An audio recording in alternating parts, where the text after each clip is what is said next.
Σε ένα γυάλινο βαζάκι θα βάλεις λάδι καρύδας μέχρι τη μέση και μαγειρική σόδα στο υπόλοιπο μισό του βάζου. Αν θέλεις, πρόσθεσε μία σταγόνα αιθέριο έλαιο μέντας ή αιθέριο έλαιο τεϊόδεντρου. Ανακάτεψε και έτοιμη η οδοντόπαστα.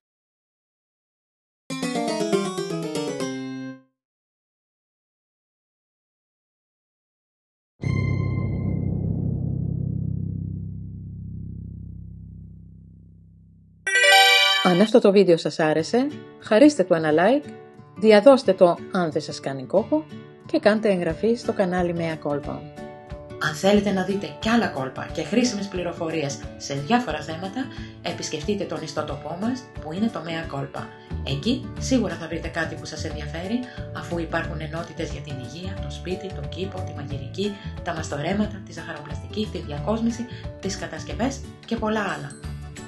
Τελειώνοντας, αφού σας ευχαριστήσω που είδατε αυτό το βίντεο, να σας θυμίσω να κάνετε εγγραφή όσοι δεν το έχετε ήδη κάνει και να κάνετε κλικ στο καμπανάκι που βρίσκεται κάτω ακριβώς από αυτό το βίντεο για να λαβαίνετε άμεσα κάθε καινούριο βίντεο.